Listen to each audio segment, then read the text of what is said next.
केटा हो यो मोटु भन्ने व्यक्ति फेरि आफ्नो मात्रै रहेछ जाउँ त्यो गोदाममा सामान जाउँ मिस्टर सर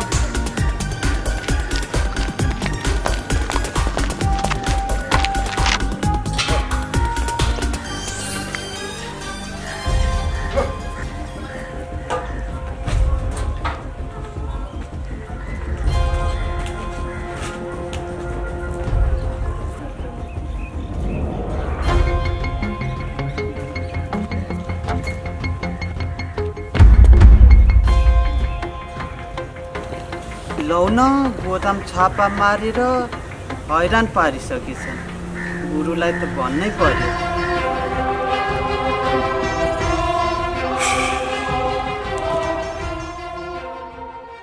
ओइ सुन त के भयो हेर त मैले एउटा फोटो फेसबुकमा हालेको 1500 लाइक पुगिसक्यो तेरो जम्मा 1500 पुग्यो कति दिनमा मेरो त फोटो हालेको 3 मिनेटमा 3000 पुग्छ गफ नदेन जमाना कहाँबाट कहाँ पुगिसक्यो त फेसबुकमै हल्दो रहेछ अनि सुन न अस्ति एउटा टिकटकमा भिडियो हालेको थियो 4टा फिल्मको अफर आएर भ्याइ नभए भएर उफ गफ नदेन हिरोइनी भन्छेस् थोप्डा चाहियो नि गतिलो थोप्डा हेर्दा हिरोइन जस्तो सब अनि सिरियल चुपला मेरो बोयफ्रेन्डको फोन आयो म जानु पर्ने भयो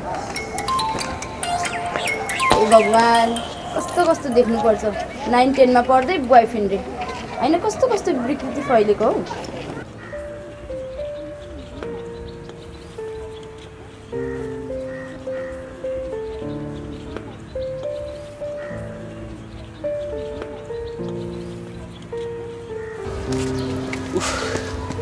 व्यापारमा राजनीति यो व्यवसायमा राजनीति हरेक कुरामा राजनीति र गुण्डागर्दीले चलेको देश रहेछ कि क्या हो कस्तो विकृति फैलेको देश अब म पनि गुण्डै बन्न पर्ने ठिक छ एकचोटि गएर मोटु दादालाई भेटेर दुईटा सल्लाह गरेर मात्र अब निस्किन्छु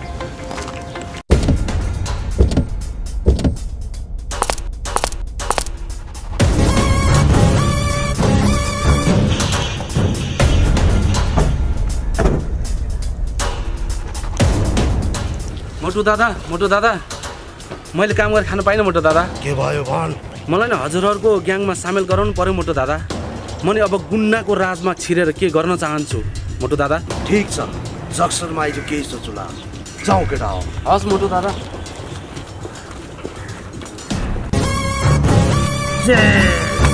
केटा हो मोटु दादा आज एउटा झुट पट्यास खबर छ नि तैले राम्रो समाचार चाहिँ कहिले ल्याछस् र पातलु भन भयो के मोटु दादा हाम्रो व्यापार र बिजनेस चौपट भएको छ के भन्छ पातलु यो हिजो अस्तिसम्म व्यापार बिजनेस त ठिकै थियो एक्कासी कसरी भयो ती पुलिसका भुसिया चम्चेहरू हाम्रो गोदाममा छापा मारिरहेछन् कहाँ छन् ती पुलिसका चम्चेहरू जाओ एकै गरी समात र प्लेट बन्न चाहो तिनीहरूको नाच हेर्न यो मोटु दादा आउँदैछ जाओ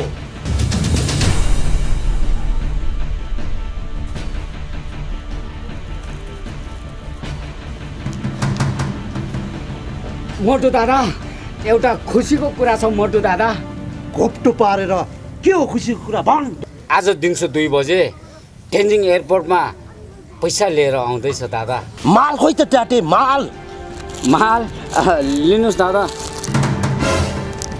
अब यो पाउरोटी के म लगेर चियामा चोपेर खाऊ ट्याटे माल खोइ भने माल पाउरोटी खानी होइन दादा माल त यही पाउरोटी भित्र छ गुड ट्याटे तेरो दिमागलाई मैले माने जा यो पाउरोटी लगेर त्यो दोर्जेलाई दिनु अनि पैसा लिएर यही जक्सन आउनु जा ट्याटे ल हस् मोटु बोस जे भए पनि हाम्रो काम सफल भएकोमा जा बोस जा जा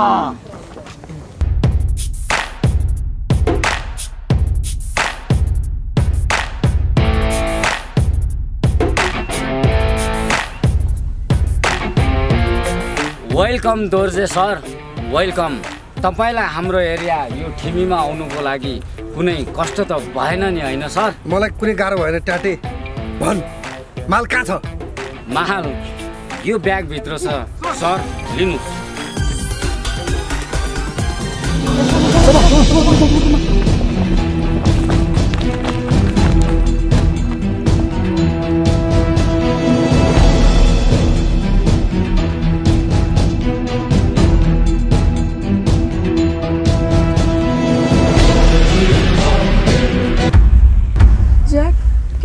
साँच्चीकै यति धेरै माया गर्छौ? हो बिना, म तिमीलाई आफ्नो ज्यानभन्दा नि बढी माया गर्छु। हामी कतै भागेर टाढा जाउँ ज्याक।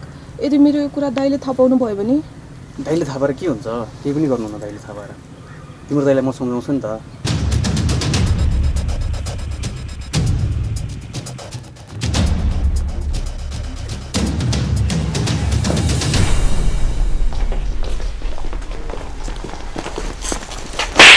तपाईँ हरामी त हरिभक्त इङ्ग्लिस पेपरको एरियामा आएर यस्तो 2 नम्बरी काम गर्ने? मैले त ब्याग मात्रै लिएको सर, के छ भने मलाई थाहा छैन।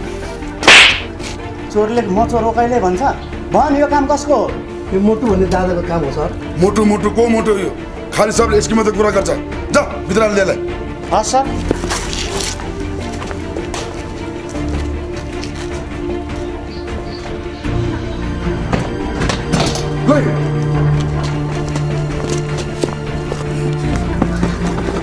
मोटु दादा यो लिनुहोस् माल। अनि मोटु दादा तपाईँको बहिनी त त्यो ज्याकसँग कुरा गरेर बसिरहेको मेरो यही आँखाले देखेको मोटु दादा। के भन्छस् टाटे त? दुसे कतै माल हालेर आइनस्? धर्म मेरो यही आँखाले देखेको मोटु दादा। यदि तपाईँलाई विश्वास लाग्दैन भने यो हेर्नुहोस् मोटु दादा। मिस्टर स्टार्ट जाऊ। मोटु दादा ज्याकको घर यही हो। ओइ साले बाहिर निस्कि। बाबुहरूको ज्याक त घरमा छैन। के हेरेर बसिरा? त्यो पक्का पनि भित्र छ। छापा मार्छ। बिजन्जा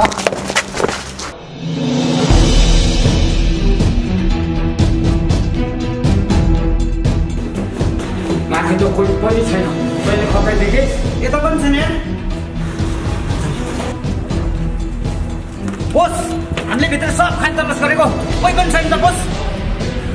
घोप्टो पारेर सुन बुढा, आज उपरान्त तेरो छोरा ज्याक मेरो बहिनी विनाशसँग भेटेको थाहा पायो भने दुवैजनालाई जिउँदै काटिदिन्छु, बुझिस्? जाऊ केटा हो। फलो बिना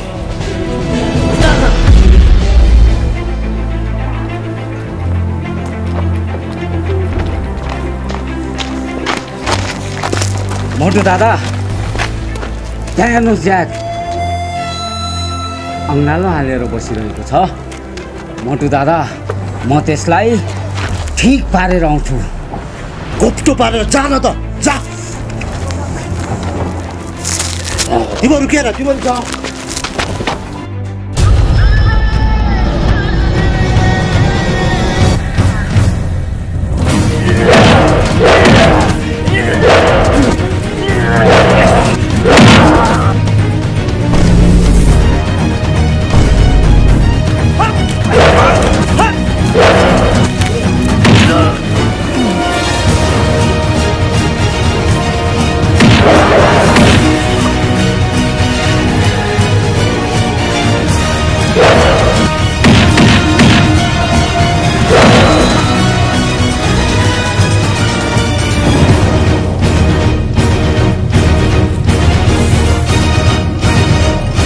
मोटु दादा पुलिस।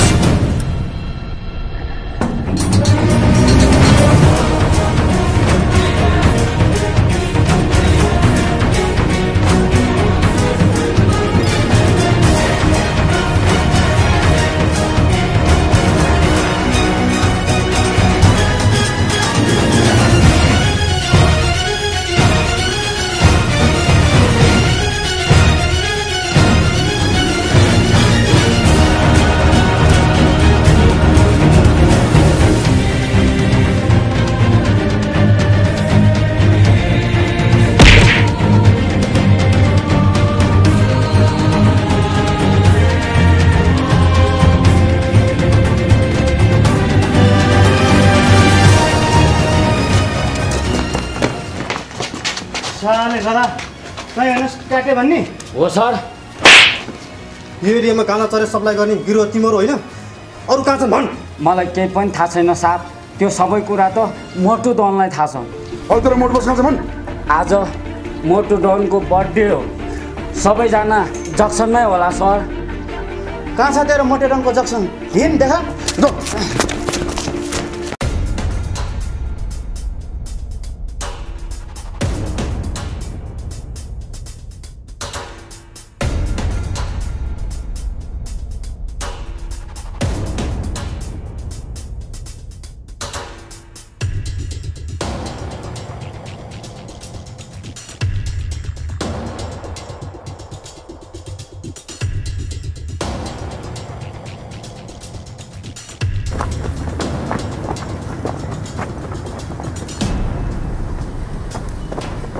छ तेरो बस यहाँ त कोही पनि छैन यहाँ।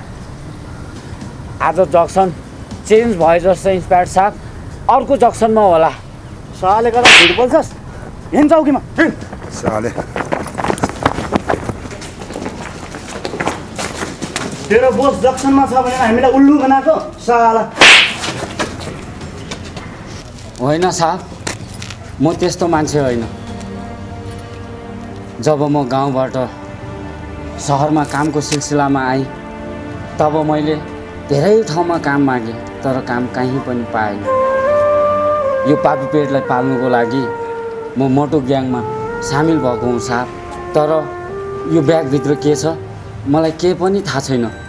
मोटो डनले 10,000 दिन्छु भनेर मलाई यो काम लगाएको हो, तर यो भित्र के छ मलाई केही पनि थाहा छैन साहब। मलाई समय र परिस्थितिले यो ग्याङमा आबद्ध हुनु बाध्य बनायो। मलाई एकचोटिलाई माफ गरिदिनु साहब। अबदेखि म यस्तो नराम्रो काम कहिले पनि गर्ने छैन इन्सपेक्टर साहब, मलाई माफ दिनुहोस्। पहिला तेरो बोसलाई भेटाइदे अनि मात्र तँलाई छोडौँला। अहिले भित्र लगेर हालौँ।